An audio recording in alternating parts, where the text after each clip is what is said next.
ansiedade. Quem nunca, né?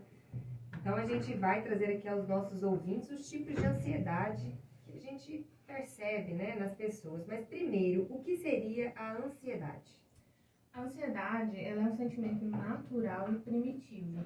A ansiedade, ela nos permitiu chegar até aqui como sociedade, né? A ansiedade, ela vem como um alerta. Se você está correndo perigo, o seu organismo, ele vai gerar esse sentimento para fazer com que você se prepare para alguma coisa. Então, ou para correr ou para lutar. Então, isso é natural, é primitivo e é físico, é mais do que emocional. Então, a ansiedade, ela é necessária. Então existe uma ansiedade saudável, doutora? Seria isso? Existe uma ansiedade saudável. Mas tem um limite. Tem um limite. Como que a gente definiria? Um exemplo para o nosso ouvinte entender. Tá. Para começar, falando dessa ansiedade que vai te trazer uma preparação, por exemplo, para vir aqui hoje eu estava ansiosa, porque eu vou falar para um monte de gente que eu não conheço, né? Isso me coloca numa situação de possível constrangimento. Então, o que eu preciso fazer? A ansiedade, ela me alerta, você precisa se preparar. Então, eu vou estudar na minha casa, vou me preparar e venho. Agora, quando essa ansiedade passa a ser já patológica, isso me paralisa, essa ansiedade me paralisa. Então, quer dizer, eu não aceito porque eu posso passar vergonha. Então, eu não faço mais nada. Isso vai privando a pessoa de viver. Isso vai privando a pessoa de viver situações, de conseguir conquistar o que ela deseja, os sonhos, os objetivos e assim vai. Existem tipos distintos de ansiedade, doutora? Sim, existem vários tipos de ansiedade. Mas o que a gente precisa ficar bem claro é a ansiedade natural e a ansiedade patológica. Isso precisa ficar claro, porque hoje eu percebo muito movimento das pessoas de anularem, calarem esses sentimentos que a gente chama de sentimentos negativos, que seria ansiedade, tristeza, raiva, inveja, né? Que a gente não gosta de sentir, é ruim, ninguém gosta de sentir esses sentimentos, mas eles são necessários, porque eles estão aí para avisar alguma coisa. Eles estão presentes para dizer de alguma coisa, de alguma necessidade do seu organismo. Então a gente precisa saber diferenciar. Qual que é a ansiedade que é saudável, que é esperada, e a ansiedade que é patológica, que está me impedindo de viver. E buscar tratamento, né? E buscar tratamento. Né? Qual que é a ansiedade que está fora do meu controle? Eu já não consigo mais ter controle, eu já não consigo mais fazer o que eu fazia antes, eu não consigo ir nos lugares, eu não consigo avisar para o meu cérebro, porque eu estou falando dessa aviso de perigo, que não tem perigo, né? Acionou, sim, essa chavinha de estamos em perigo, mas não tem perigo. E essa chavinha vem sendo acionada em todos os lugares, em todos os momentos, você passa a viver essa pessoa que o tempo todo está alerta, com medo. Aí a gente fala da ansiedade que já é patológica. Em crianças, a gente também, eu sou mãe de 3 crianças, eu vejo que as minhas crianças são ansiosas. Então as crianças também já vivem com essa situação de ansiedade. Sim, primeiro porque, como eu falei, é um mecanismo do corpo. Então você já nasce com ele, o seu cérebro vem com esse mecanismo instalado. E segundo, que a gente aprende a ser ansioso. Se a gente está falando de uma população brasileira que é muito ansiosa, né, mais do que nos outros países, a gente está falando de pais que são ansiosos. E os filhos aprendem com os pais. Agora, doutora Deliohana, a ansiedade e o medo podem ser associadas? Ansiedade e medo, eles estão totalmente associados, né? A ansiedade, na verdade, é medo. É praticamente a mesma coisa, né? Só que a ansiedade, ela vai disparar no seu organismo sensações físicas para te preparar para fugir ou para lutar diante desse medo. Então, na verdade, ansiedade e medo são a mesma coisa. A gente pode considerar, então, que seria uma doença, a ansiedade? A ansiedade natural, que essa ansiedade tem alguma coisa para acontecer, eu fico ansiosa, não é doença. É esperado. E o que a gente faz quando isso acontece? A gente suporta até chegar um momento que ela vai passar. Porque depois que aquele acontecimento, depois que eu saí daqui, passou. Acabou a ansiedade, né?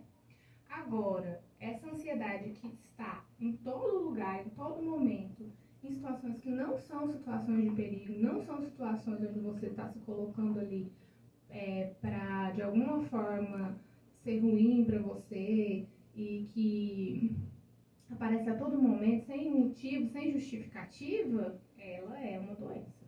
E nesse caso, doutora, a ansiedade também poderia causar problemas no sono, ou seja, gerar insônia nesses pacientes? Um dos sintomas mais comuns da ansiedade é a insônia, né? Que é essa dificuldade de desligar o cérebro, porque você está em perigo. O seu organismo está entendendo que você está em perigo, você não vai dormir. Você não consegue dormir. Não consegue. E acaba afetando a vida da pessoa de um modo geral. Afeta de modo geral. Entendi. A qualidade de vida cai muito quando você tem esse transtorno de ansiedade ou você tem essa ansiedade que vai além do que é natural e do esperado. Porque você não dorme direito, consequentemente você não come direito, porque você vai comer coisas mais gordurosas, com mais açúcar, para isso te dar essa sensação de up, de levantar assim, você quando você come, você sente. Então você não come bem, você não dorme bem e a sua qualidade de vida, naturalmente, ela cai. Um alerta para que as pessoas compreendam que elas precisam buscar ajuda. Olha, primeiro, a pessoa precisa querer buscar ajuda, né? Ela precisa entender que ela precisa de ajuda, porque se a pessoa não tem essa consciência, se ela realmente não acredita que ela precisa de ajuda, não vai adiantar procurar ajuda, porque não vai fazer diferença. Agora, o que é que eu posso dizer com relação à ansiedade? Ela diminui a qualidade de vida de quem tem ansiedade e existem tratamentos que podem melhorar muito a qualidade de vida dessa pessoa. Então, o que eu fico pensando? Se você pode viver bem, se você pode estar bem nas suas relações, você pode levantar e sentir prazer em trabalhar, e sentir prazer em estar com as pessoas que você gosta, e sentir prazer em estar na sua própria companhia, por que você vai viver o contrário? O que acontece que uma pessoa escolhe, né, viver mal, né, sem dormir direito, se ela pode procurar um tratamento para viver bem? Um bom questionamento, viu, doutora? Agora, a ansiedade, né?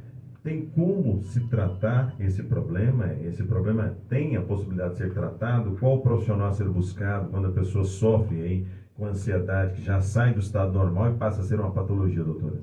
Tem muitas formas de se tratar a ansiedade. Primeiro, a gente precisa entender qual é o grau dessa ansiedade, né? Dependendo do grau, ela pode ser tratada só com a psicoterapia. Dependendo do grau, se for um grau mais leve, só com exercício físico, mudança de alimentação, você consegue... O primeiro profissional a ser buscado, então, seria o psicólogo. Psicólogo. Certo. Primeiro profissional. O psicólogo vai te ajudar a entender essa ansiedade. Então, o que essa ansiedade está me dizendo? Por que ela está aqui? O que ela quer? Geralmente, essa ansiedade, ela está pedindo alguma coisa, não só a ansiedade. Todos os sentimentos que a gente fala negativos, né? A tristeza, a raiva, ela está pedindo alguma coisa, ela está comunicando alguma coisa que você não está enxergando. Então, a gente vai no terapeuta, ele vai fazer você olhar para isso, para entender qual a necessidade que essa ansiedade está pedindo, né? Vamos olhar. O que precisa mudar na sua vida?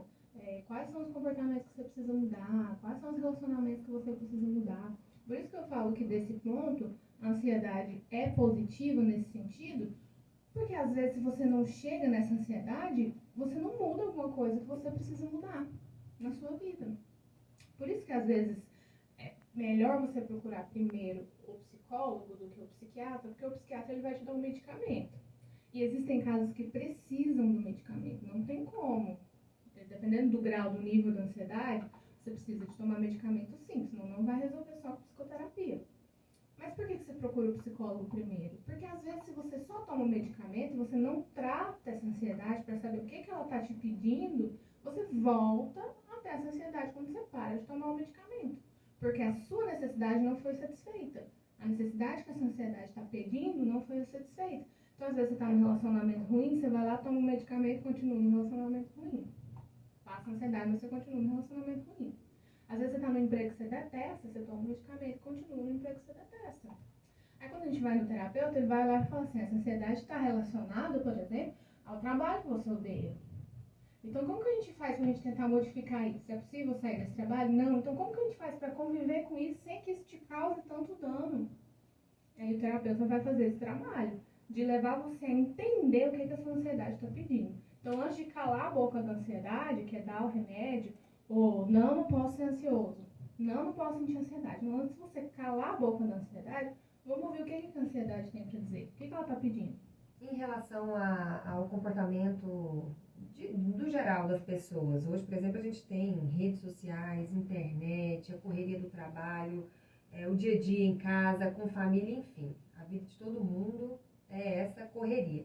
Redes sociais em si, de que maneira ela pode colaborar para esse aumento da ansiedade?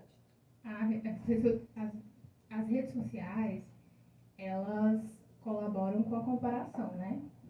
Porque quando você olha lá a vida de todo mundo, ninguém posta a hora que tá passando mal, ninguém posta o ruim, ninguém posta um momento difícil nas redes sociais. A gente posta depois que passa, e olha lá, porque tem gente que nem posta.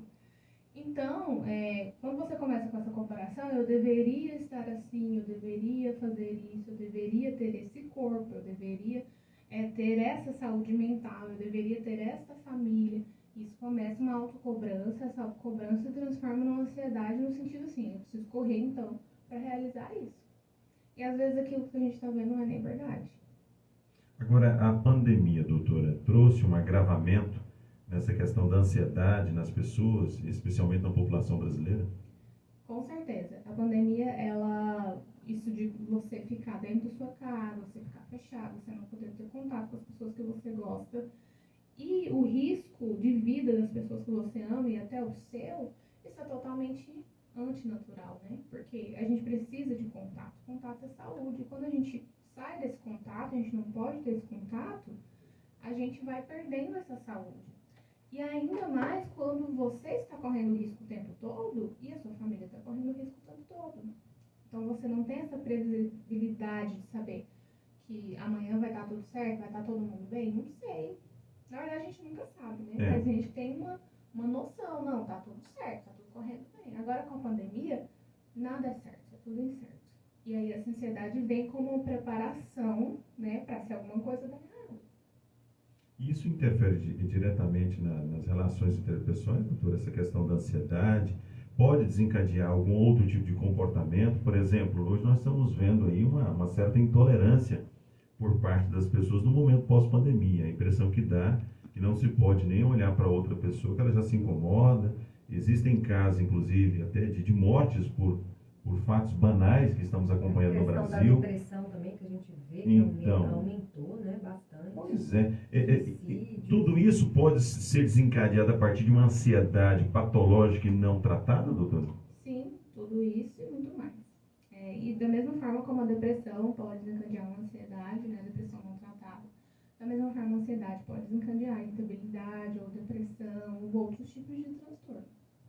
Interessante, né? Agora, o fato é, nós estamos diante de um cenário que muitas pessoas, Fernanda Moraes, estão precisando de ajuda, mas não estão buscando. Estão deixando seus problemas se agravarem, especialmente o problema de saúde, essa questão da ansiedade. Tem gente que, inclusive, já se auto-intitula, né? Eu sou ansioso mesmo, né?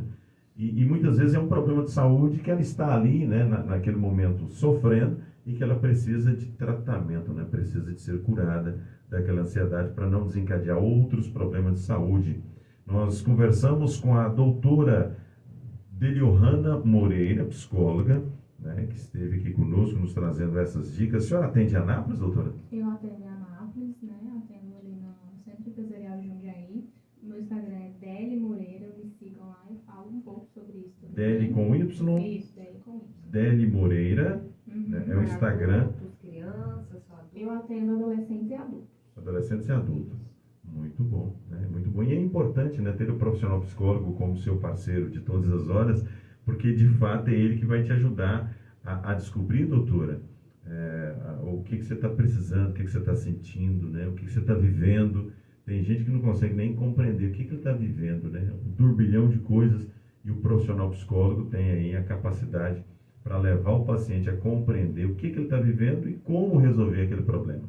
Eu ia falar exatamente isso que você falou. Deixar um convite para o ouvinte, né, para quem está me escutando. O convite é: olha para você, olha para sua ansiedade, presta atenção no que ela está te pedindo, o que ela está solicitando de você, né? Essa ansiedade está aí por algum motivo. Ela não é necessariamente a vilã da história. Às vezes, ela só tá aí para te alertar